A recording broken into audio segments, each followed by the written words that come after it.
lakle Inspector Tayai Ahanba maktada Inspector Tayai tabiribasing James Hairujamna taramnok chobgoloinana ikoknona khurumjari ngasi su puduna laksari Inspector Tayai Chanipan ni futaret suba tangka ngasi gi tangka kasi su Inspector Tayai gi wari paring asi bunuk sibiba singidama ngayak awa pothana ba madi miyam gi puning loksing oinena ba semjaba dugumba tangkak amani ngasi gi tangkak su puduna laksari bo wari asi tabiraga adomna puning loksing oibiu afaba loksing biu phattaba nakanda thambiu tabisi Chingchuba adudi lambi si hanap sida phalamde ko adudi au sigi lambi si phalamde asomlom da chingyarom de gi koiraga chatlamani swagi puba MLA dana thong ama kaksom da saba de gi lambi se sidai da nakna semkhibani ahanma da di asom da yamna koiraga chatlami hai kari adudi na thoi hari base egi chanu kari na thoi bo ai chanupi adudi kari tobirage kari se tobi ai chacharage adudi warabi bet leina ai chaluki ke hoi auntie bye bye mane nungju hinga mane numita du nungshiraba ichana tampang tekap thamoi nungda nung oledan ita nung di pangangat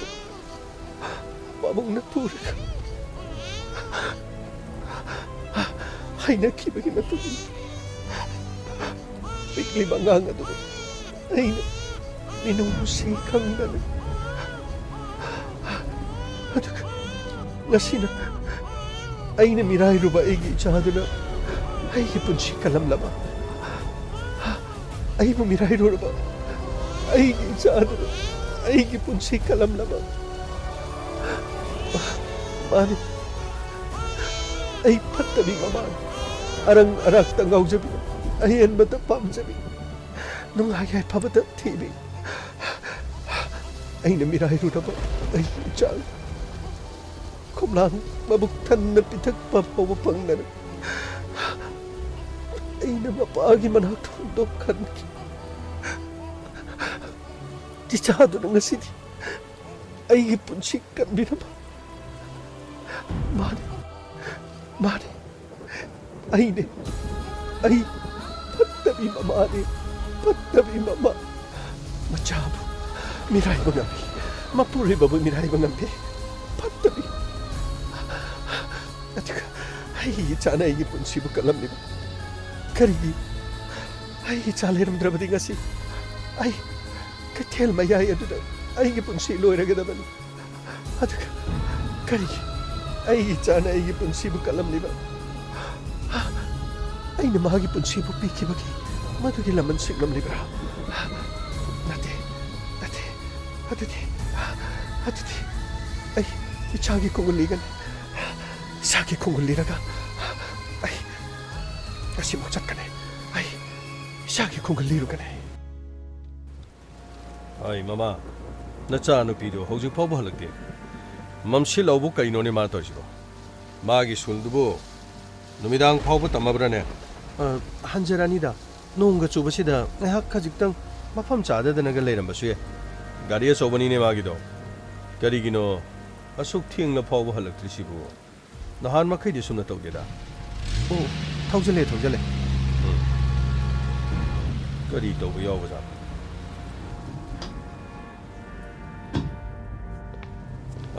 Susila karigino thenglagibasidi 바봉 ay tabak ama chalo kari thabawno ne ai khoida su nang kol tawdana hairak paye thenglabani na yomma side khosu pakhali bani ne 바봉 ay bukanana kari tawjaro dena ay aduma halai basin adu ya dene Susila matam asi phatti adugi mathakta hauji nong ching chuba matam nang na gari thauduna chalibadu kanana khangani khudong thiba thongle haibadi pa hoidi khangbanate nang na haifam thoktabrane ngasi ay aina thabuk puri ba mafam adudagi khara lamna chalaga leiba mafam ama ai ngasi gari thauduna chat mafam amdu gari khamamaga pot lege haina tawda nong khara chubaga lambi ne khara nan baga sorok lan thorok pada ai tata truck amana thengduna kari haiba ha nangbu gari na theng haiba nati sok pro nangbu pabung sokti so hotre pikraba ngang no pim samana ai bu khudang paiduna singthokduna gari na thenggadaba dudagi mana kanbi kari haiba nangbu kanbiri ba adudi angang adudi kadai dagi kana pabung angang adugi khongul leina libada ai ngasi khara thengdokre adubu pabung aina magi khongul lirakpadadi ai sapsana yoksen badi ngomkidre adubu pabung ai soidana yengkigani magi maramda thikigani ai khangna na bonakin susila sathok sasin tawbada yamno muni yengadabani pikraba ngang adunadi nangi punchibu kan nangna karigi damak lambi aduda khudong thiba thoke toribano nangbu kari tawba yawge haiba pabung mafam adu ai sum kuina chatludoba mafam ama oibaga mafam adu yobada aigi wakhalda khajitang phungbangna ba ma aina phauki lambi ni haiba kauthoki madu toroidaban thenkre na phina rondu sulo ina choleni gari yaurga nangna toridubu pabung gari duna kaithilgi machi mada thamlamnaga aina ngang adugi tung inaraga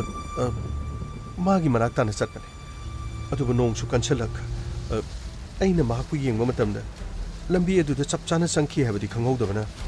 aina magi khungul libada ngamkidre pabung ai nongmadi soidana mabu khongul likhigan pare changu nasadu loina so na batare na kok chicken cha saba ma thak chalagane ngai hak tang po tharaga le na phina rol do mu thong to ne chalo hoi pabu ai mama tari brane ke to ke tari moi pabu na cha na phina halai ba matam siga nam kari ma to wa da bra na ti wa hai ma to so hai di kari ma to so hai di nangbu na cha na phi se kari ma ta haning da bra ne moi pabu na loina ma hang beri badudi ai na hang dra basu wa hang du di chap manare na khoi nu pi yong na bi ek ta phumbang na dana khan ki wa khalamada yeng ki ba ma pham ma da mi pham hong dana ek ta leraga nong chur ka na khare heli ne ko ha nong churing is nang na ma pham ma da na mi to adum yenga leri du kari gino ei ke to ke moi pabung lakhat pi gino ke do ba ke ai su khali ban ai gi chanu pi gi ma ki marai bak si un thok na thik kari to ga da bano khang hai ru ra ga nang de du ngak tan na chanu pi si asuk kui ra ba matam si ai na silli ba tori ba mayam si bahana nong mata su harau to ai sahi matam na sum henjela ai di mangon da ina sagat pamanglan si mang phong na gani haiba thajade moi pabung adu gi di kari su khanbi ro nu da thabak masa ma su tek tawjare masina magi punchi de dum hingba yarai leiri ba lanthum imung masida masibu kanana oiga dori bano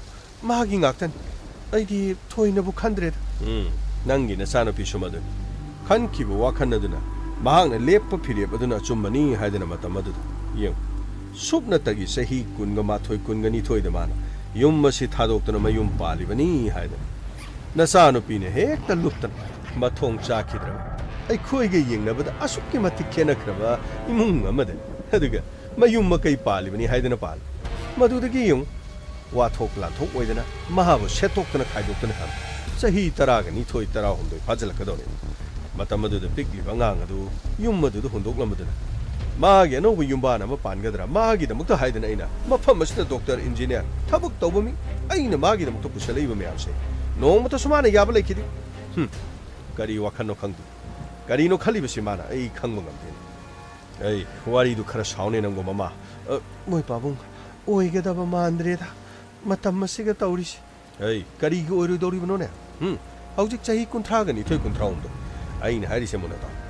yum pan bi yari ba matam mane wakhan khar khalo hai mana bu makhut thilabadi pono makhado ai shin ge hai hadubu thabak masa sima tawki badagi amuk ka hena ngangna basi yakhi ai ru ga nongal badagi thabak chataga numit taram dai dalakwa thabak mafam sing de su khangna chana ba leibra su laite aina ma bu kupsen sena da aina sahi kya si yenglang liba hadubu mahagi phirepsi karamba phirep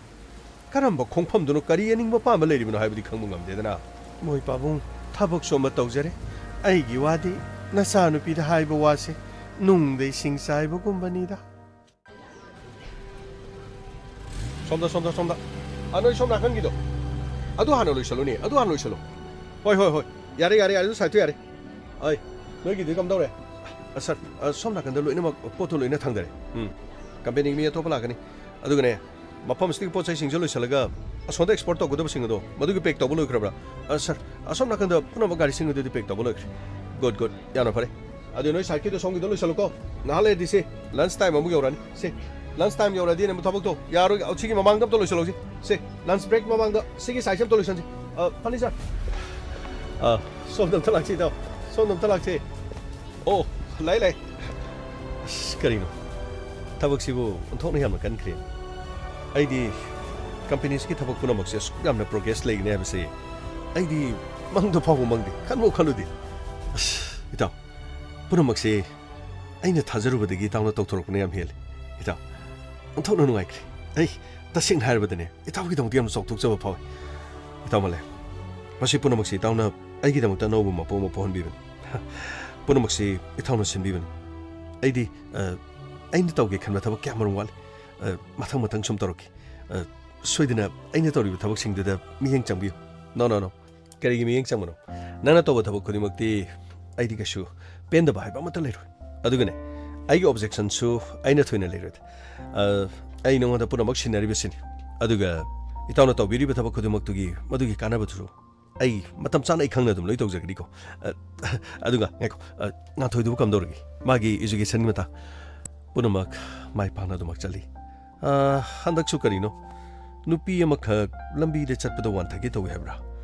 truck ꯑꯃ ꯂꯥꯛꯑꯦ ꯅꯨꯄꯤꯗꯨ ꯈꯨꯗꯥꯡ ꯄꯥꯏꯔ ꯆꯤꯡꯊꯣꯛꯑꯦꯅ ꯍꯥꯏ ꯅꯨꯄꯤꯗꯨ ꯀꯜꯂꯤ ꯍꯥꯏꯗꯅ ꯋꯥꯔꯤ ꯁꯥꯔꯤꯕꯅꯤ ꯑꯩꯒꯤ ꯏꯆꯥꯅꯨꯄꯤ ꯉꯥꯟꯊꯣꯏ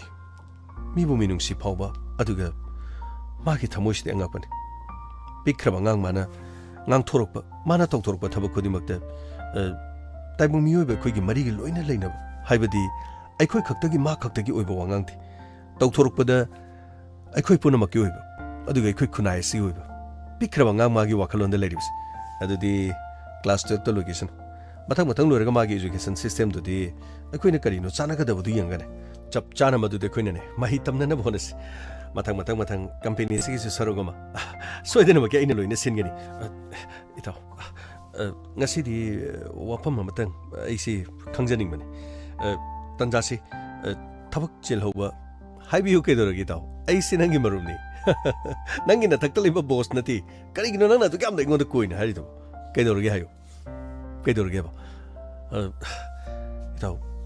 ꯏꯇꯥꯎꯒꯤ ꯄꯨꯟꯁꯤ ꯋꯥꯔꯤ ꯑꯃ ꯂꯩꯌꯦꯅ ꯅꯍꯥꯟ ꯅꯣꯡꯃ ꯑꯩꯈꯣꯏꯗ ꯂꯥꯛꯄ ꯃꯇꯝꯗ ꯍꯥꯏꯈꯤꯕꯗꯨꯗ ꯑꯩꯅ ꯁꯨꯝ ꯈꯪꯅꯤꯡꯕ ꯍꯥꯏꯒꯗ꯭ꯔꯥ ꯃꯇꯝꯕꯨꯗꯤ ꯆꯥꯗ꯭ꯔꯦ ꯑꯗꯣ ꯑꯩꯅ ꯁꯨꯝ ꯌꯥꯏ ꯏꯇꯥꯎ ꯀꯩꯁꯨ ꯀꯥꯏꯗꯦ ꯉꯁꯤꯗꯤ ꯊꯕꯛꯁꯨ ꯉꯥꯏꯍꯥꯛ ꯍꯥꯡꯉꯦ ꯑꯗꯨꯒ ꯏꯇꯥꯎꯁꯨ ꯍꯧꯖꯤꯛ ꯂꯟꯁ ꯕ꯭ꯔꯦꯛ ꯃꯇꯝ ꯏꯇꯥꯎ ꯆꯥꯛ ꯑꯩꯗꯤ ꯉꯟꯅ ꯆꯥꯔꯛꯏ ꯉꯥꯟꯊꯣꯏꯒꯤ ꯁ꯭ꯀꯨꯜ ꯆꯠꯄ ꯅꯪꯅꯕ ꯑꯩ ꯑꯗꯨꯝ ꯌꯧꯁꯜꯂꯒ ꯂꯥꯛꯑꯕꯅꯤ ꯌꯥꯔꯦ ꯑꯩ ꯋꯥꯔꯤꯗꯨꯝꯇ ꯇꯥꯖꯒꯦ ꯉꯥꯏꯈꯣ ꯅꯪꯅ ꯋꯥꯔꯤꯒ ꯌꯥꯝ ꯍꯪꯉꯛꯏꯁꯤꯕꯨ ꯅꯪꯒꯤ ꯀꯥꯏꯅꯈ꯭ꯔꯕꯤ ꯅꯪꯉꯣꯟꯗꯒꯤ ꯂꯥꯞꯊꯣꯛꯈ꯭ꯔꯕ ꯁꯨꯁꯤꯂꯥ ꯅꯪ ꯅꯣꯡꯃꯗ ꯅꯤꯡꯁꯤꯡꯗꯕ꯭ꯔꯥ ꯃꯥꯂꯦꯝ ꯅꯤꯡꯁꯤꯡꯂꯨꯔꯒ ꯀꯔꯤꯕꯨ ꯀꯥꯟꯅꯗꯣꯏꯅꯣꯗ ꯍꯣꯏ ꯑꯉꯥꯡꯗꯣ ꯄꯤꯔꯝꯕ ꯃꯇꯨꯡꯗ ꯑꯩ ꯃꯉꯣꯟꯗ ꯌꯥꯝꯅ ꯅꯤꯟꯗꯥ ꯇꯧꯈꯤ ꯑꯩ ꯇꯦꯡꯊꯥꯗꯨꯅ ꯀꯌꯥ ꯀꯞꯈꯤ ꯑꯉꯥꯡ ꯑꯁꯤꯅ ꯃꯕꯨꯛ ꯂꯥꯝꯂꯛꯄ ꯃꯇꯝꯗ ꯂꯩꯀꯥꯏꯒꯤ ꯏꯆꯦꯆꯜꯁꯤꯡꯒꯤ ꯃꯅꯥꯛꯇ ꯆꯠꯇꯅ ꯑꯩꯅ ꯑꯉꯥꯡ ꯑꯁꯤꯒꯤꯗꯃꯛ ꯇꯣꯁꯦ ꯋꯥꯔꯤꯁꯦ ꯃꯁꯤ ꯍꯦꯛ ꯅꯤꯡꯁꯤꯡꯂꯨꯔꯒ ꯊꯃꯣꯏꯁꯦ ꯄꯦꯟꯗꯕꯅ ꯊꯛꯅꯤ ꯏꯁꯥꯁꯤ ꯏꯌꯥꯡ ꯀꯪꯕ ꯃꯈꯩ ꯏꯆꯥꯁꯤꯒꯤꯗꯃꯛ ꯑꯩꯅ ꯍꯣꯠꯅꯈꯤꯕꯗꯨ ꯑꯗꯨꯕꯨ ꯉꯁꯤꯗꯤ ꯄꯨꯝꯅꯃꯛ ꯑꯗꯣ ꯑꯩꯒꯤ ꯃꯔꯨꯞ ꯂꯥꯛꯄꯗꯒꯤ ꯌꯥꯔꯦ ꯅꯪ ꯑꯩꯉꯣꯟꯗ ꯑꯣꯟꯁꯤꯜꯂꯦ ꯑꯩꯅ ꯍꯥꯏꯕꯗꯤ ꯑꯗꯨ ꯅꯠꯇꯦꯗ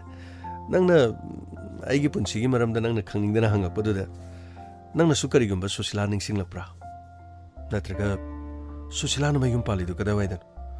ꯅꯠꯇ꯭ꯔꯒꯅ ꯁꯨꯁꯤꯂꯥ ꯃꯌꯨꯝ ꯄꯥꯟꯈꯤꯗ꯭ꯔꯕ꯭ꯔꯥ ꯃꯍꯥꯛ ꯀꯔꯝꯕ ꯄꯨꯟꯁꯤ ꯃꯔꯦꯜ ꯑꯃꯗ ꯂꯦꯜꯂꯤ ꯀꯔꯤꯒꯨꯝꯕ ꯁꯨꯁꯤꯂꯥꯅ ꯃꯁꯥꯒꯤ ꯃꯔꯥꯜ ꯌꯥꯖꯗꯨꯅ ꯌꯨꯝ ꯑꯁꯤꯗ ꯂꯥꯛꯂꯕꯗꯤ ꯅꯣ ꯀꯩꯗꯧꯅꯨꯡꯗꯁꯨ ꯂꯥꯛꯑꯣꯏ ꯑꯗꯨꯒ ꯂꯥꯛꯐꯝꯁꯨ ꯊꯣꯛꯇꯦ ꯃꯥꯒꯤꯗꯃꯛꯇꯗꯤ ꯃꯐꯝ ꯑꯁꯤ ꯄꯨꯟꯁꯤ ꯆꯨꯞꯄꯒꯤ ꯑꯣꯏꯅ ꯊꯣꯡ ꯂꯣꯟꯈ꯭ꯔꯕꯅꯤ ꯌꯥꯔꯦ ꯑꯗꯨꯒꯤ ꯋꯥ ꯅꯠꯇꯦꯁꯦ ꯅꯪꯅ ꯃꯥꯒꯤ ꯃꯔꯝꯗꯁꯨ ꯊꯤꯔꯨꯕ꯭ꯔꯥ ꯑꯗꯨꯒ ꯅꯪꯅ ꯑꯩꯒꯤ ꯃꯔꯝꯗ ꯍꯪꯉꯛꯄꯁꯤꯗ ꯑꯩꯅ ꯁꯨꯝ ꯍꯥꯏꯕꯅꯤꯁꯦ ꯑꯩꯒꯤ ꯋꯥꯗꯣ ꯍꯥꯏꯒꯦ ꯇꯥꯎ ꯑꯩꯒꯤ ꯋꯥꯔꯤꯁꯤꯗꯤ ꯃꯌꯥꯝꯒ ꯃꯥꯟꯅꯗꯦ ꯈ꯭ꯋꯥꯏꯗꯒꯤ ꯉꯛꯄ ꯋꯥꯔꯤ ꯑꯗꯨꯕꯨ ꯌꯨꯝꯊꯣꯡ ꯈꯨꯗꯤꯡꯗꯁꯨ ꯊꯣꯛꯄ ꯋꯥꯔꯤ ꯇꯥꯃꯣ ꯇꯥꯕꯤꯔꯤꯕ꯭ꯔꯥ ꯀꯩꯗꯧꯔꯒꯦ ꯀꯩ ꯂꯩꯒꯦ ꯉꯁꯤꯗꯤ ꯋꯥ ꯑꯃꯇꯪ ꯇꯥꯟꯅꯁꯦꯅ ꯇꯧꯕꯅꯤ ꯀꯔꯤꯅꯣ ꯅꯍꯥꯟ ꯃꯈꯩꯁꯨ ꯑꯗꯨꯝ ꯋꯥꯔꯤ ꯁꯥꯟꯅꯔꯤ ngasi khatang wari aruba amgi mongda haisi kaigino tamo yum palaise chahi homdi sure hojik phawba mittei saudre adu tamo ai ipamda halo haibra ai dino monda napamda halo haiba su leiti ngaiko nangai ga suk yamna nungaina yum asida nuksi sana na leminari sibu nati kari muk tawrage ba kari muk tawrage tamo masigi wase ai makai yamna saningdre ai yumda chatpana phado mal natradi aigi punsi se mangdo mal o entobi nangna hari sinadi nangi namitu na saudri se aina maram oregani sin tamo madu su oibe yabagi maram yamle aduga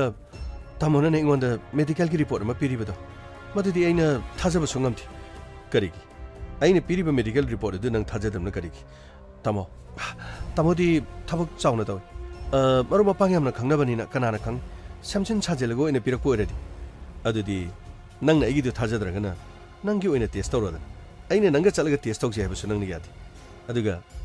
nangna ingonda muk tainari bani tamo aikhogi di mari mata sagai na tai aduga aigi chinau sing atai atai da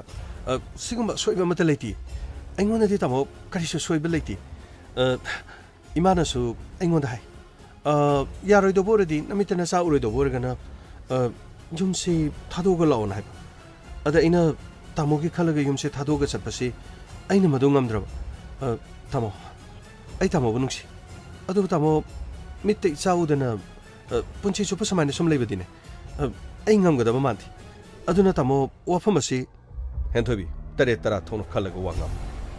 lepkiba khongpham amadagi hantok khanjan jabadi aidi khakmama nang asengbudu khangninglabadi nang usu test ai gi test adu nang thajadrabadi nang chalga test tawsi tamo madugi mathok ta dira wafamasi aina singnaba khrasu leiba tamo khoigi mari mata singda angang yaudaba su yawi heba pawma yawi aikhoigi nem angang yaukiti adubu aikhoi inedu da soibadi nati magi ma purubdu da soiban adubu aikhoi inedu masa yaudi haiduna tanthopiraki aduga aigi ine kari su tawdabdu yenga nangna inedu masa yaudi halaga yumda leikhi haidana nangna ingoda singnaba leiribani tamo I mari haiba siam lon ningola duna masa yaukidabado tamona ngasi yaudri basiga sisu soidana maram manaramgan enthobi nangna pamba nanga dumak tok ai kari sunonga da ayetpadi piro adubi enthobi nungsi sanana leminari ba mari ase tatnanabagi damak silakan angang yaudrobasu sagai nategi angang ma yoktuna leibada aina ayaba piri madupuno modo iselinaw gi orabasu mari mata gi orabasu nakhoi romdagi orabasu angang ma yoktuna ikoi nungsi sanana mari ase yamno chetna leminasi aina haribsi ngamjaroida tamo migi masa yoga ina karamna leidoino phana lan thum leirasu phana sel parasu phana sak phajarasu ne icha yaudaba punchi dudi aidi ngamloi aina haijaribase tamona lana lobigan punamase somdagi su ima pabung ne yamna kanna ingonda pressure piraban aina tamogi khalaga sum yada dana leiban tamo yaraga di tangai phadaba singado court ki che chang orabasu divorce ki punamak tu soi tawduna tamona pirak punamit aduda aigi de dum yajare natraga masi punamak se aina chenjaw haibra tamo ai tamo bunung sidabadi nati adu tamo mitte isa udana mathok karam sanglaba punsi silengan ai bu warobigan tamona ibu lana lowroena su aina khanje tamo masida wafam masi yana naba ekhoi masula o nakoi ani wafam du tanaram boire pare malayam ma kurumjari malayam ima wa haige taw nakoi hayeng anga ma yolaga mafam asida leiba haibase angang adudi nakoi gi ina tabanina nakoi ga wakhan manarak taba yai lan thungine hayeng nakoi da pijaning da ba haiba torok pe yai angang ma semba haibase angang duna phaba mi oigani haibadi hekta haiba ngamba nati hariba angang adu phatabo oirak pe yai mama mapa gi I lawdana kanana khang lan thung khara sigi mama mapa hat ke hairak labadi nang sen thum pai ko ima khoina nangbu yamna wang ba thakta tham nangna soi khoi bu muna khangli bodoni ꯑꯩꯈꯣꯏꯒꯤꯁꯨ ꯀꯔꯤꯁꯨ ꯑꯋꯥꯠ ꯑꯄꯥ ꯀꯔꯤꯃꯠꯇ ꯂꯩꯇꯦ ꯍꯥꯏꯕꯁꯤ ꯑꯗꯨꯕꯨ ꯑꯩꯈꯣꯏꯒꯤꯗꯤ ꯏꯆꯥꯅꯨꯄꯤꯁꯦ ꯃꯥꯒꯤ ꯄꯨꯟꯁꯤꯁꯤ ꯈꯟꯗꯕ ꯌꯥꯗꯕꯅꯤꯅꯦ ꯃꯥꯂꯦꯝ ꯑꯗꯨꯅ ꯇꯦꯁ ꯇꯧꯕꯒꯤꯅꯤ ꯍꯥꯏꯗꯅ ꯅꯪꯅ ꯄꯤꯔꯛꯂꯤꯕ ꯔꯤꯄꯣꯔꯠ ꯑꯗꯨꯁꯨ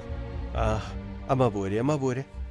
ꯅꯪꯉꯣꯟꯗ ꯀꯔꯤꯁꯨ ꯁꯣꯏꯕ ꯂꯩꯇ꯭ꯔꯕꯗꯤ ꯍꯧꯖꯤꯛ ꯃꯤꯠꯇ ꯑꯉꯥꯡ ꯎꯕ ꯌꯥꯔꯦ ꯆꯍꯤ 3 ꯍꯦꯜꯂꯕꯁꯤꯗ ꯍꯧꯖꯤꯛ ꯐꯥꯎꯕꯗ ꯑꯉꯥꯡ ꯎꯔꯛꯇ꯭ꯔꯕꯁꯤꯅꯗꯤ ꯏꯕꯨꯡꯉꯣ ꯅꯪꯒꯤ ꯔꯤꯄꯣꯔꯠꯇꯨ ꯂꯥꯜꯂꯝꯒꯗꯕ ꯃꯥꯜꯂꯤ ꯍꯥꯏꯗꯅ ꯅꯈꯣꯏ ꯄꯥꯕꯨꯡꯅꯁꯨ ꯑꯁꯣꯝꯗ ꯀꯟꯅ ꯍꯥꯏꯔꯤꯕꯅꯤ ꯅꯈꯣꯏꯒꯤꯁꯨ ꯀꯅꯥꯅꯣ ꯅꯤꯡꯉꯣꯜ ꯑꯃ ꯑꯉꯥꯡ ꯌꯥꯎꯗꯕꯒꯤ ꯋꯥꯔꯤ ꯂꯩ ꯑꯗꯨꯅ ꯆꯍꯤꯁꯨ 3 ꯈꯛꯇ ꯉꯥꯏꯔꯤꯀꯣ ꯃꯁꯤ ꯐꯔꯕꯁꯨ ꯐꯠꯇ꯭ꯔꯕꯁꯨ ꯅꯪꯒꯤꯁꯨ ꯅꯨꯡꯉꯥꯏꯕ ꯄꯨꯟꯁꯤ ꯑꯃ ꯑꯗꯨꯝ ꯑꯣꯏꯔꯣ ꯑꯗꯨꯒ ꯑꯩꯈꯣꯏꯒꯤ ꯏꯆꯥꯒꯤꯁꯨ ꯅꯨꯡꯉꯥꯏꯕ ꯄꯨꯟꯁꯤ ꯑꯃ ꯑꯣꯏꯖꯅꯕ ꯃꯥꯒꯤꯁꯨ ꯑꯇꯣꯞꯄ ꯃꯔꯥꯏꯕꯛ ꯑꯃ ꯌꯦꯡꯖꯅꯕ ꯍꯥꯏꯇꯥꯔꯦꯅꯦ ꯃꯁꯤ ꯅꯪꯅꯁꯨ ꯈꯨꯗꯣꯡꯆꯥꯕꯁꯤ ꯄꯤꯕꯤꯗ꯭ꯔꯗꯤ ꯀꯔꯝ ꯇꯧꯅꯤ ꯏꯕꯨꯡꯉꯣ ꯏꯃꯥ ꯅꯆꯥꯒꯤꯗꯤ ꯀꯔꯤꯁꯨ ꯀꯥꯏꯕ ꯂꯩꯇꯦ ꯑꯗꯨꯕꯨ ꯏꯃꯥ ꯑꯩ ꯍꯦꯟꯊꯣꯏꯕꯤꯕꯨ ꯅꯨꯡꯁꯤ ꯍꯦꯟꯊꯣꯏꯕꯤꯒ ꯑꯩꯒ ꯂꯩꯅꯔꯛꯂꯤꯕ ꯃꯔꯤ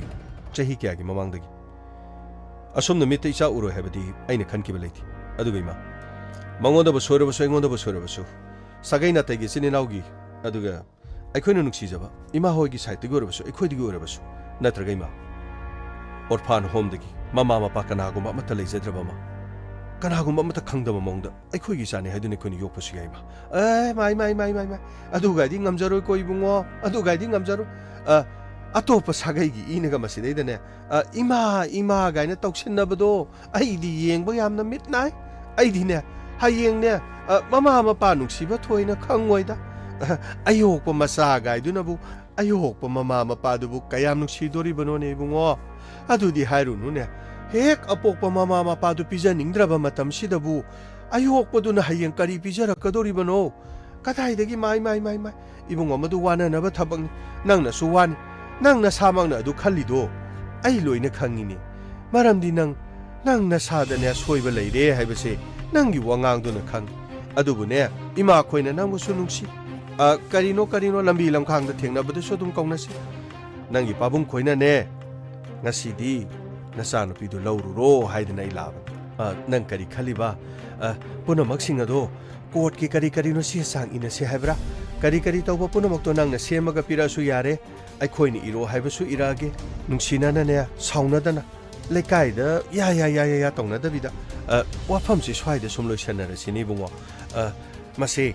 ꯅꯪꯅ ꯄꯩꯁꯥ paide ꯑꯩꯈꯣꯏꯅ paide 하이나버기 나티고 앙항 야우더버 분시두디 까이더루니 낭기수 어또버 누피 마 티라가 로홍 공동자다나 낭나 소이바니나 나사디 야우로로이고 아도 나사 야우드라버수 낭기 와팜두데 야가다바 낭기 나란나 톰다 깔락자가다바 아마 이행다나 닝티나 로홍 공동다나 नुंगाये फना पालदी फैदना अखोइगिसुने मराइबग येंजरुगे कोकथोंग अमनिदा युम पालुरगा कैदौरे हाइबगे हौजिकी मतमदी मसाबु याउद्रबदिने लौगे ngaktan madudagi hentokidane macha ani ahum leirabado macha yaunane punap lauge haiba mau lauge haiba su kokthong ama leiribani doibungo ama boire aikhoigidi masa su yauba natri hentoibigi damaktadi aikoi maraibak amukta yengjarukige sida yanarasine koibungo ima khoina khalibo wafam munadi khanbi thangdokibo khongthang amuk hana thangjilakpadi khudong charo ibungo thangdo khraba ibungo aikoi punsi chupa thangjalo kadai de soi tauge si de soi toramure imana ha ai punamakto soi dum tok thokpiramge pare ima khoini yadrabadi nachana kari upai hentoibi wafam asida nangi oiba tamo aibu warobiran aishu ima khoi pabung khoina harise asumaina sum khal aduga tamo aishu sarkar gi thaba ma tawjabanina adum hingba ngamgan tamo isa yaudabani tamo no so hayung sir oi enthoibi aina di nang munung sidaba karisu laiti nang namitana saudre haidina ngasi phawai na mikup amata di mirai kidaban adubu phare enthoibi nang ne yadrabanina makha amuk kari hairuni nang munadi khalo asengba chumba khangapom mikupta nang soidana namitagi na pitarakani tamo adugi karisu tamo na wabiruran tamo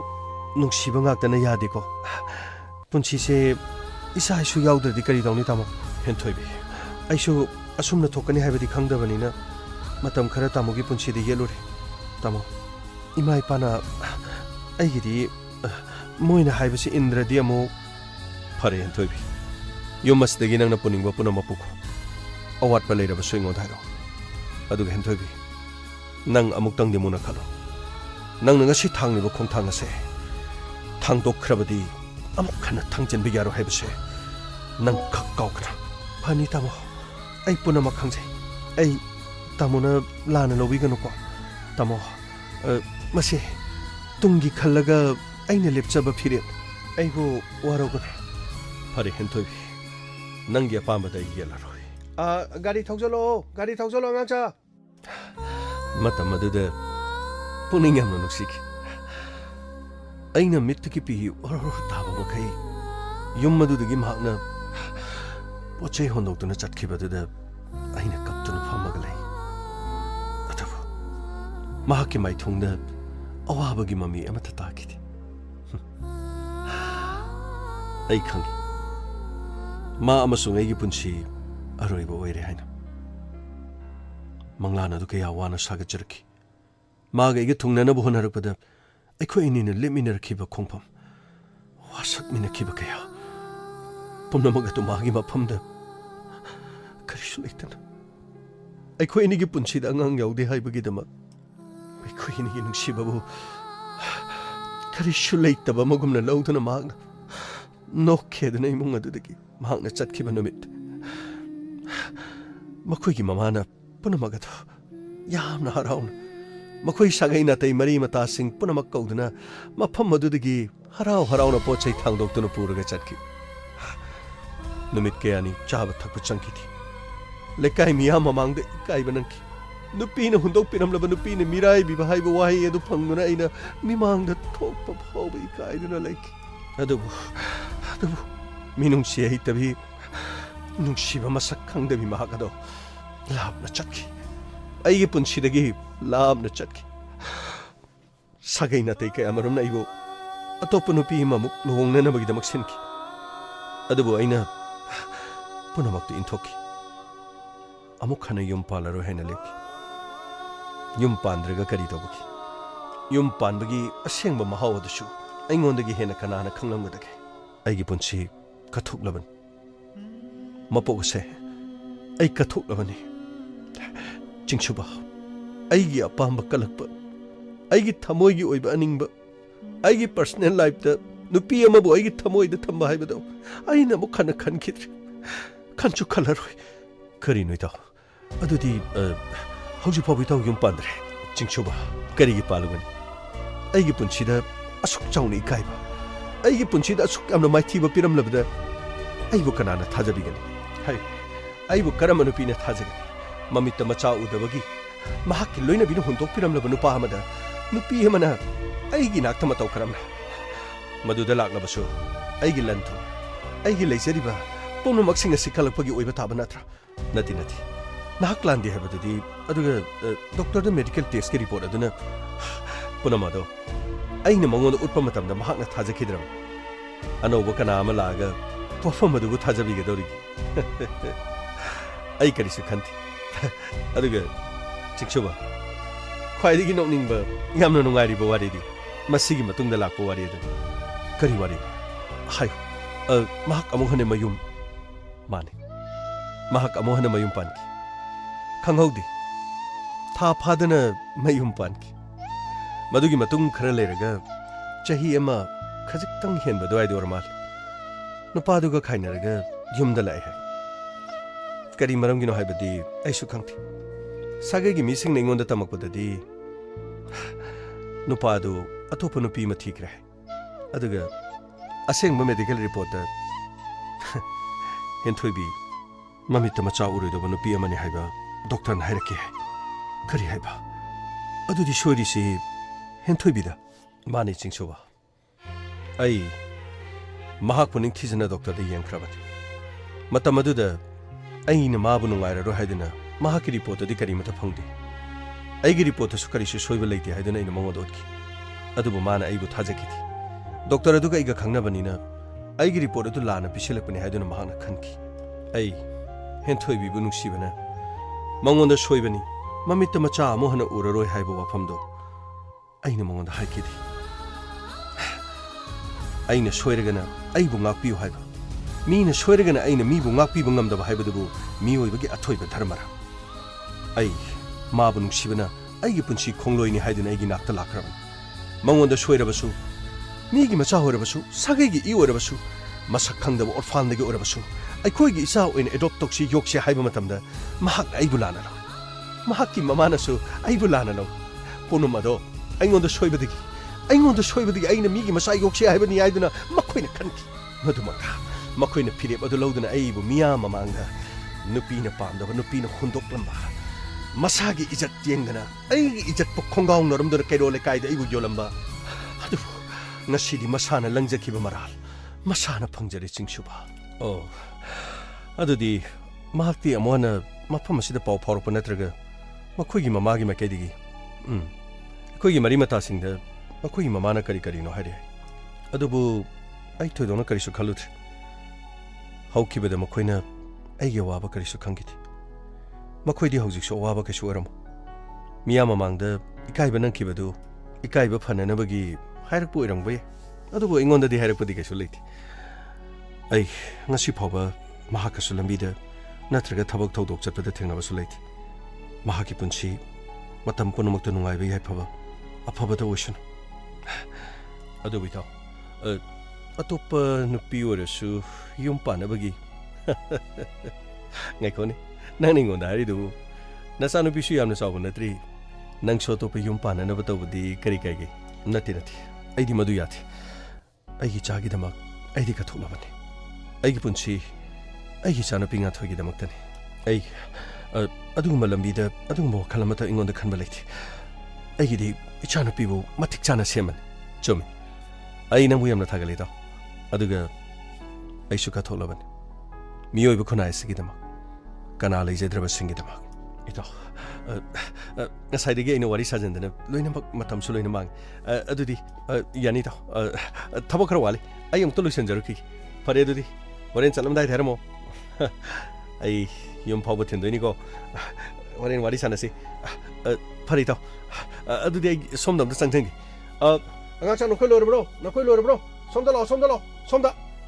ꯁꯣꯝꯒꯤꯁꯨ ꯂꯣꯏꯁꯟꯁꯤ ꯂꯥꯛꯑꯣꯅꯦ ꯈꯔ ꯊꯨꯔꯣ ꯂꯥꯛꯆꯔꯦ ꯁꯥꯔ ꯂꯥꯛꯆꯔꯦ ꯀꯌꯥꯗꯅꯣ ꯌꯦꯡꯉꯨꯅꯦ ꯃꯧꯆꯦꯜ ꯁꯦꯡꯕ ꯃꯊꯧꯅꯥ ꯂꯩꯕ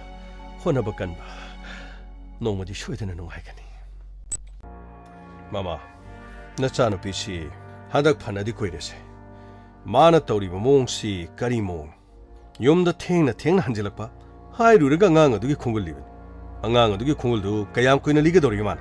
ꯃꯥꯒꯤ ꯄꯨꯟꯁꯤ ꯀꯟꯕꯤꯈꯤꯕꯅꯤ ꯍꯥꯏꯗꯅ ꯑꯉꯥꯡ ꯑꯗꯨꯕꯨ ꯃꯍꯥꯛ ꯌꯣꯛꯀꯦ ꯍꯥꯏꯔꯤꯕꯅꯣ ꯃꯃꯥ ꯃꯄꯥꯗꯨꯗ ꯃꯍꯥꯛ ꯂꯨꯄꯥ ꯀꯌꯥ ꯄꯤꯒꯦ ꯁꯦꯜ ꯀꯌꯥ ꯄꯤꯒꯦ ꯍꯥꯏꯔꯤꯕꯅꯣꯅꯦ ꯃꯥꯅ ꯇꯧꯔꯤꯕ ꯊꯕꯛꯁꯤ ꯌꯥꯝꯅ ꯀꯨꯞꯅ ꯌꯦꯡꯁꯤꯟꯗꯕ ꯌꯥꯔꯣꯏꯗꯧꯔꯤ ꯀꯔꯤꯅꯣ ꯃꯥꯅ ꯄꯥꯝꯃꯤꯁꯤ ꯂꯥꯛꯑꯒ ꯆꯞ ꯆꯥꯅ ꯋꯥ ꯉꯥꯡꯅꯗꯕ ꯌꯥꯔꯣꯏ ꯃꯣꯏ ꯄꯥꯕꯨꯡ ꯑꯃꯨꯛꯇ ꯐꯤꯡꯒꯠꯄꯤꯒꯅꯤ ꯑꯇꯣꯞꯄ ꯃꯔꯝ ꯑꯃꯒꯤ ꯑꯣꯏꯔꯝꯕꯁꯨ ꯌꯥꯏꯀꯣ ꯁꯣꯝꯗꯅꯦ ꯄꯪꯐꯤꯡꯗ ꯐꯤꯡꯒꯠꯂꯒꯅꯦ ꯍꯣꯔꯦꯟ ꯅꯆꯥꯅꯨꯄꯤꯅ ꯋꯥꯗꯣ ꯍꯥꯏꯔꯛꯄꯗꯗꯤ ꯀꯔꯤꯝꯇ ꯍꯥꯏꯕ ꯉꯝꯗꯅꯅꯦ ꯃꯣꯏ ꯄꯥꯕꯨꯡꯅ ꯁꯠ ꯂꯩꯊꯈꯤꯅꯤ ꯑꯩꯒꯤ ꯋꯥꯗꯤꯅꯦ ꯑꯁꯦꯡꯕ ꯈꯪꯗ꯭ꯔꯤꯉꯩꯗꯅꯦ ꯐꯤꯡꯒꯠꯄꯗꯣ ꯈꯖꯤꯛꯇꯪ ꯇꯞꯊꯕꯤꯌꯨ ꯍꯥꯏꯖꯔꯤꯕ ꯑꯩꯅ ꯐꯤꯡꯒꯠꯄ ꯅꯠꯇꯦꯅꯦ ꯃꯥꯒꯤ ꯃꯑꯣꯡ ꯃꯇꯧ ꯑꯗꯨꯅꯅꯤꯅꯦ ꯑꯩꯅ ꯍꯥꯏꯔꯛꯂꯤꯕꯁꯦ ꯑꯗꯨꯕꯨ ꯍꯥꯏꯕ ꯃꯣꯏ ꯄꯥꯕꯨꯡ ꯊꯕꯛ ꯆꯠꯈꯤꯕꯁꯨ ꯀꯨꯏꯗ꯭ꯔꯤ ꯍꯧꯖꯤꯛꯇꯒꯤ ꯃꯥꯕꯨ ꯍꯜꯂꯛꯄ ꯉꯥꯏꯒꯗꯧꯔꯤꯁꯤꯕꯨ ꯅꯠꯇꯦ ꯀꯌꯥꯝ ꯀꯨꯏꯅꯅꯣ ꯍꯥꯏꯕ ꯃꯃꯥ ꯑꯩꯅ ꯍꯥꯏꯕꯁꯨ ꯃꯥꯅ ꯏꯟꯗꯦ ꯃꯥꯒꯤ ꯇꯨꯡꯒꯤꯗꯃꯛꯇ ꯐꯅꯅꯕ ꯑꯩꯅ ꯍꯥꯏꯕ ꯉꯁꯤ ꯐꯥꯎꯕꯗ ꯃꯥꯒꯤ ꯅꯠꯇ꯭ꯔꯣ ꯑꯩꯈꯣꯏꯅ ꯈꯜꯂꯤꯁꯦ ꯏꯆꯥ ꯅꯨꯄꯥ ꯑꯃ ꯂꯩꯕ ꯅꯠꯇꯦ ꯑꯇꯣꯞꯄ ꯏꯆꯥ ꯑꯃ ꯂꯩꯕꯁꯨ ꯅꯠꯇꯦ ꯃꯍꯥꯛ ꯈꯛꯇꯅꯦ ꯑꯩꯈꯣꯏꯒꯤ ꯄꯨꯝꯅꯃꯛꯁꯤꯡ ꯑꯁꯤ ꯃꯥꯅ ꯂꯣꯏꯅꯃꯛ ꯍꯌꯦꯡ ꯑꯣꯏꯖꯍꯧꯒꯗꯕ ꯉꯥꯛꯇꯅꯤ ꯑꯗꯨꯕꯨ ꯍꯥꯏꯕ ꯇꯥꯗꯦ ꯍꯥꯏꯕ ꯂꯧꯗꯦ ꯃꯥꯒꯤꯗꯃꯛꯇ ꯁꯤꯟꯕ ꯄꯨꯝꯅꯃꯛ ꯑꯔꯦꯝꯕ ꯇꯥꯏꯅꯦ ꯉꯥꯡꯕ ꯁꯛꯄꯗ ꯇꯥꯔꯛꯇ꯭ꯔꯕꯗꯤ ꯀꯔꯤ ꯎꯄꯥꯏ ꯂꯩ ꯌꯦꯡꯕ ꯇꯥꯏ ꯃꯥꯅ ꯇꯧꯔꯤꯕꯁꯤ ꯌꯦꯡꯕ ꯇꯥꯏ ꯑꯩ ꯃꯥꯕꯨꯅꯦ ꯀꯨꯞꯅ ꯃꯥꯒꯤ ꯃꯇꯨꯡꯗ ꯏꯟꯅꯒꯅꯤ ꯍꯥꯏꯔꯤꯕꯁꯤ ꯃꯥꯕꯨ ꯀꯨꯞꯅ ꯁꯦꯟꯅꯔꯒ ꯌꯦꯡꯒꯅꯤ ꯍꯥꯏꯔꯤꯕꯁꯤꯅꯤ ꯑꯩꯅ ꯃꯣꯏ ꯄꯥꯕꯨꯡ ꯀꯔꯤꯅꯣ ꯈꯟꯅꯔꯒꯅꯦ ꯌꯦꯡꯕꯨ ꯌꯦꯡꯂꯁꯨ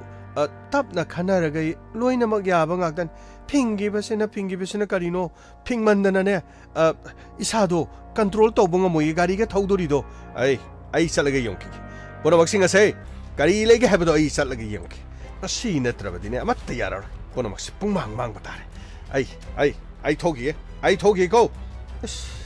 ꯀꯌꯥꯗ ꯐꯤꯡꯈ꯭ꯔꯕꯅꯣꯅꯦ ꯇꯧꯔꯤꯁꯦ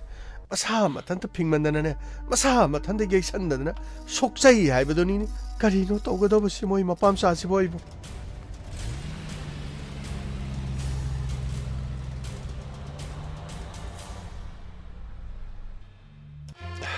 स्वाइसिद ओर मालिन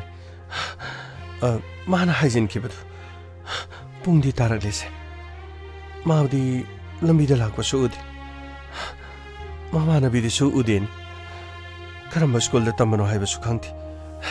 ngасidi swai de leptunu ngairek karigino aina mabu ningsingnuraga ai thamoida langtaknariba ai asengbi chahui bagira atudi aina horin kari haigen ibema nganthoi ai nangi imane imabu muni yengo se imabu masak khang aingonda ima ko se ngathoi ai nangi imane ima ko adu mana khumlaktradi ai kedo ba ai gi ma de laikidre ai gi ma di ahen ba pamin arang arak pamin masa ta gi khanman khumlang marik amata pithak lamdana ai bondok lamlaga chatkiban ai gi ma di secret ai gi ma na te harak labadi kam doba adudi ai di kari muk tokan oh adalai ai gi mitki pisi dai toke nganthoi laina somda ima asidi nahamuki anti du natro mani asidi ꯑꯩꯈꯣꯏꯗ ꯆꯪꯉꯒ ꯅꯪ ꯀꯗꯥꯏꯗꯩꯅꯣ ꯀꯔꯤꯅꯣꯅ ꯃꯥꯅ ꯍꯪꯉꯝꯃꯦ ꯍꯥꯏꯗꯣ ꯑꯁꯤꯅꯤ ꯃꯥꯗꯤ ꯀꯩꯒꯤ ꯍꯪꯉꯤꯕ ꯀꯩꯒꯤꯅꯣ ꯂꯥꯛꯑꯣ ꯇꯣ ꯁꯤ ꯄꯥꯏꯌꯣ ꯁꯤ ꯑꯆꯥꯄꯣꯠꯅꯤ ꯄꯥꯏꯌꯣ ꯑꯟꯇꯤ ꯀꯔꯤꯒꯤꯅꯣ ꯑꯩꯈꯣꯏ ꯄꯥꯕꯨꯡꯅꯅꯦ ꯖꯪ ꯐꯨꯗ ꯆꯥꯕꯗꯤ ꯉꯥꯡꯉꯦ ꯖꯪ ꯐꯨꯗ ꯆꯥꯕꯗꯤ ꯂꯩꯅꯥ ꯇꯤꯟꯅꯥ ꯃꯌꯥꯝ ꯑꯃ ꯅꯥꯏ ꯑꯩꯈꯣꯏ ꯄꯥꯕꯨꯡꯅ ꯆꯥꯒꯅꯣꯅ ꯍꯥꯏ ꯑꯗꯨꯒ angangna jangpu chabdi yamna phatti haye se adursu se chocolate ni se lena se nangki suni thank you auntie ama kaktang lauge meyam chabdi khoi mama na ngange hoi se nganthoi si punamak se nang loina pai krose se paisalo auntie aina ngasai na haidudi si meyam je puradi akhoi pamungna ingona ngangiye se kaisho ngangoi kanana piroino hangadi aidi kai haidoiba anti mana pirakpanen hayo se akhoi pamungna ngangniye warongno anti karino ade gari khame gari dagi akhoi pamung chu kume tu ade leisa akhoi pamungne kadai tu ade lere adudi ai sidagi dun changhorgi ada ngang ge sele ai dun nga thoge changminargi yani ge dorgi ada ngang ju puro yumbok thilamgi lo yani ja thengani nang thengani ba hayeng kona ngasi di asida lere ba ai maga changmina khragi pare adudi adudi chale ko hoi to adudi ai swai de leisilaga leirake swai sida leina moi sida anti du kai chakrage ai sida lehobani aisu noi paung yengi do ohdre adudi aisu sangage ko leina adang sangage hairo hoi paung ai sangage pare hayenge skun halakodane mataida chumna dum halakadabani adugane sakhangdaba mina piba pot chaba yade wakhal tai ko adugane sakhangdaba miga kari tongba yade ko hoi paung chalo chango hoi paung changi nathoi hayeng thena ko hoi kaino sia sapon me amsiti moi anti do kari anti nahamo aina kan mi gibedo adu anti du swai de leiramane ba aikoi da sapon me ham piramani adu aina paung kauringai da ne swai de lepamado kai sakamno khang de leiramdri kari swai de leirame haba oh pare salaman changaselo songdalo kaigino nangna chimina pirama sapon me ham parisi karigino ha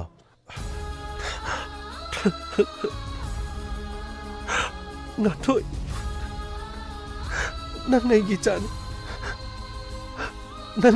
chani imabu aroganu ko Imana nangin apam na yam na lalo. Kasi di ichaba nung siba na ingaw. Ichaba nung siba na tamoy si may wail. Ay na tingnan naman po naman. Kansumoy na. Mani. Natuwi ki pa mo. Kari ka ay na. Ay ichaba uraga. Itanong na kari ki na koon magpangnima. Ay pa po kasi mo kari mapong. Oh, masigidama ko rin. Ang hanga manamagi punsi kale haribasi.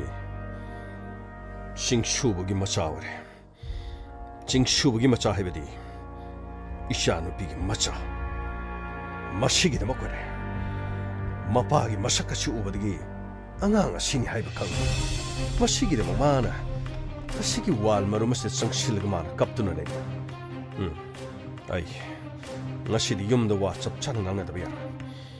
Kang, yumda wa chap chang nang na dabiya. Chat kare. Ma, chat kare. Ichagi mai ka iyeng doon imana lepli ngan toy. Ichagi mai ka iyeng doon lepli Asuk nung sibe sibe. Kari to gani. Ay hausi kari kong tantangan. Ay kari to gani. Ngantoy, asuk yamba polam singe simingon de gilong nade. Ayum kadine. Samaina pirak pada lobu yade ko. Pabung ni yade hagadaban. Pabung ay na di haibane ba. Aduga lainada supi engonda supi bane ba. Ada khoina amamang khak loge na haibane. Adida pabung khoi lakpado khoini yenge dane. Khawje dum swaida dum thamjalama ba. Adugine. Hayingadi ne du yade. Aduga noi hujike anti haido. Karigino mana khoi uraga mana chelidna. Nati ai lai herdi ai ga khangna basu ye. Mana chelidun karigino. Kaigino khangdi abong. Ai ne waige. Mi si hujik matam yam phadraban. Asapoda ne mi pangdana ba mi wandana ba. Aduga ne masakang da mina gari tongge ko kya gari tongbu yaba nate. Ai nga sai laina to sai na haiduni. Hoi pabung na so haidede. Aduni masakang da mina gari tongge thimbirongge habada tongbu yaba nate. Hojik matam yamna phadraban. Hoi pabung aduga ne ahal haiba leite naha haiba leite nupi haiba leite. Ai khoi yamna wali ko. Ai khoi dine gari ga legada yam wali. Pabung na nomadi soi dine gari ga legada ribani. Pabung ai khoi gi so gari ga legida ira pabung. Legada ni. Ai khoi gi so gari legani. Loi na. Hojik tine yung akhoi charai helamba charai helore daban. Nong yoromba so hojikti nong judre dana. Hojikti pabung malem ne khoi gi dama loi na hona bire. Hoi pabung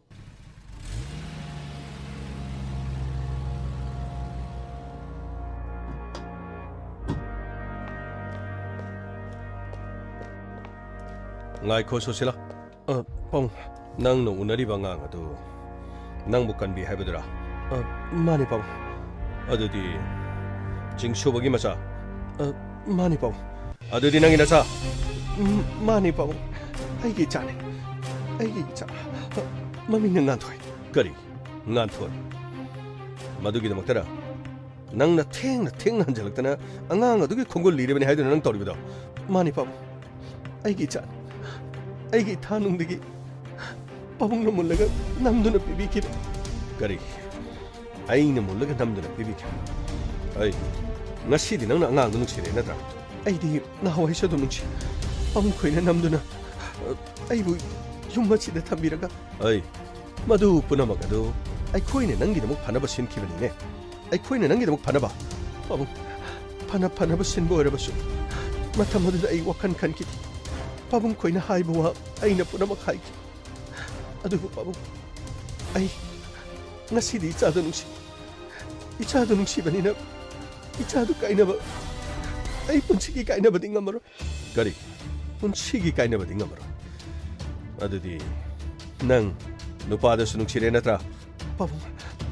ai madugi wa khangti adu ai gi cha phangne na bagi dama ai na punamak tawgani icha phangne na bu khonagani adudi court ki matheng loba tare angang adu khoi gi custody da tham angang adu makhoi gi leibda matik chadre ai khoi gi shuni khoi gi chani hadina court tamuk taina ba tare dana khangti pabung ai di nganthoi ꯑꯩꯒꯤ ꯏꯆꯥꯅꯤ ꯑꯩ ꯏꯆꯥꯒ ꯑꯩ ꯂꯩꯃꯤꯟꯅꯕ ꯄꯥꯝꯃꯤ ꯑꯗꯨꯗꯤ ꯄꯨꯝꯅꯃꯛꯁꯤ ꯎꯀꯤꯜ ꯑꯃꯒ ꯇꯥꯟꯅꯔꯒ ꯀꯔꯤ ꯇꯧꯕ ꯌꯥꯕꯒꯦ ꯍꯥꯏꯕꯗꯨ ꯌꯦꯡꯕ ꯇꯥꯔꯦꯗꯅ ꯐꯔꯦ ꯑꯩ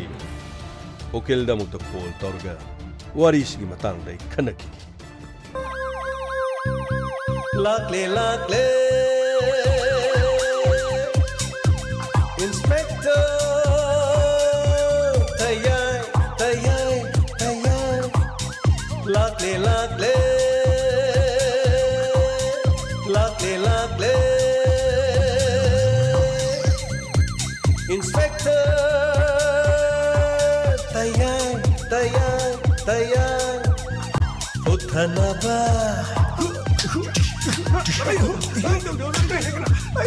Kanbinaba. Thank you, sir. Welcome. Uthanaba. Kanbinaba. Inspector. Tayai, tayai, tayai. Lakle, lakle.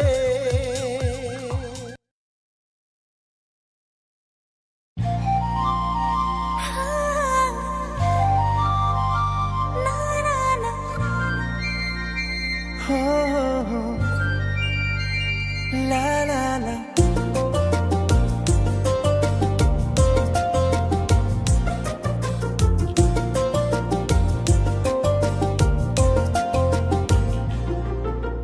Jum jum pan ba hairi hayai ni kombi rei lei rang sat lag le kusum lei lei bak lei lei rang yum thong khu ding lei teng ba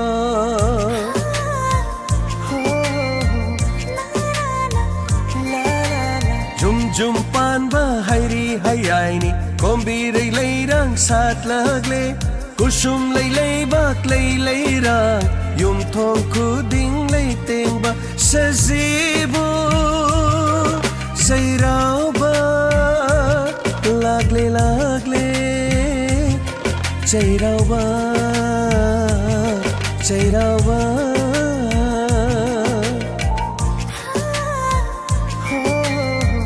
Jum pan ba hairi hayai ni kombi rei lei rang sat lagle kusum lei lei bak lei lei rang yum thong khu ding lei teng ba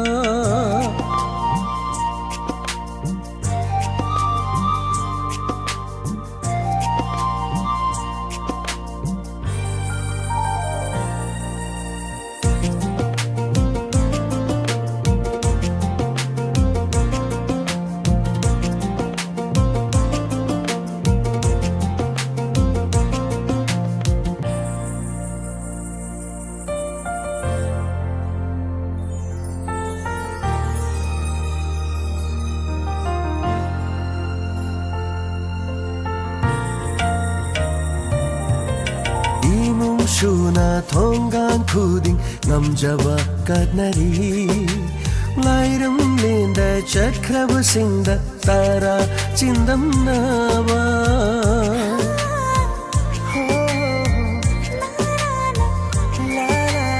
Imum shuna thongan khuding ngamjaba katnari Lairam lenda chakraba singda tara chindam nava Kumja khuding shoidana tara chindam balak piyo Kumja khuding shoidana tara chindam balak piyo Kacha banam jage kumja khuding Sajibu jairaba lagle lagle Jairaba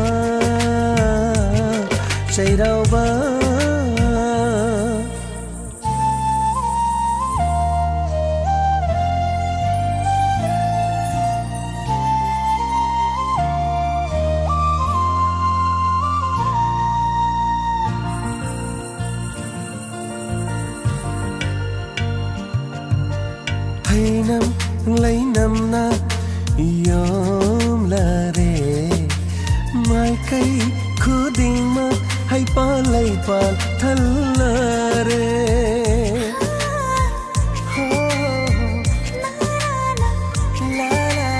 Hai lấy năm na yom la re mai kai khu di ma hay pa lấy pal thal la re maning tam na sát la re kombi rai kusum lấy maning tam zara re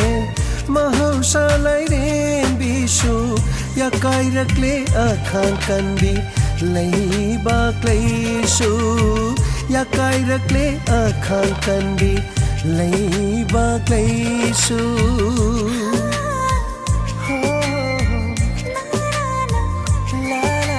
jum jum pan ba hairi ayai ni kombi rei lei rang sát lagle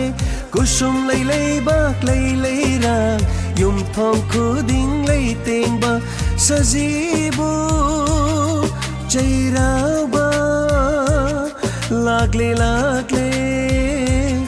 jairao ba jairao ba jairao ba jairao ba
nungsibi nang tani aina ngaujabi nang aigi thawai hachani nang aigi punsi khongdoi nang aigi thawai hachani nang aigi punsi khongdoi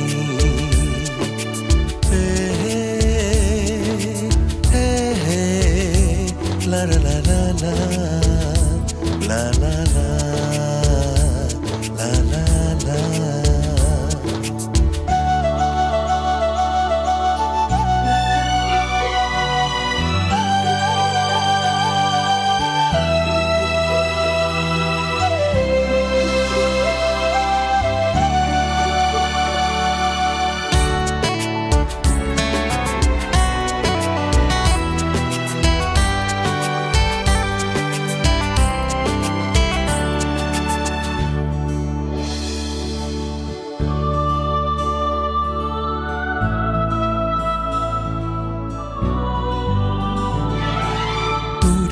saktamse nahaki inatasum laibiyu ko nang tala aigi thawai nang na aigi punsini anavati paminasi sik lagi punsigum ay koyani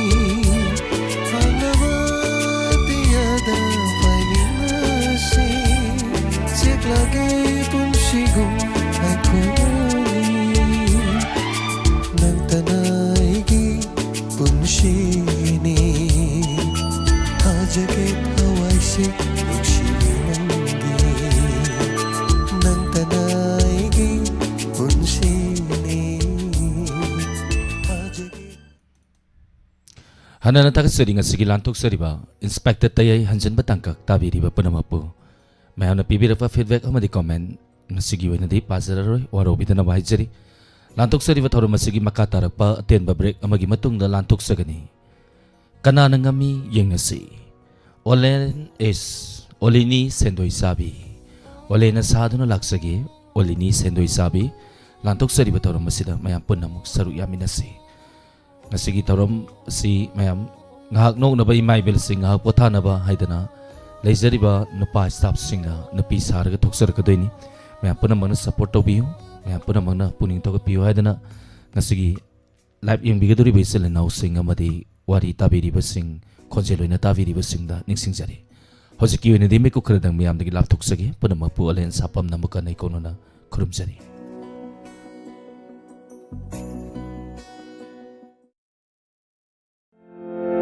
Riljas Peace and Hearing Care, Lilong. Opposite HP Petrol Pump, near Lilong Police, Thobal District,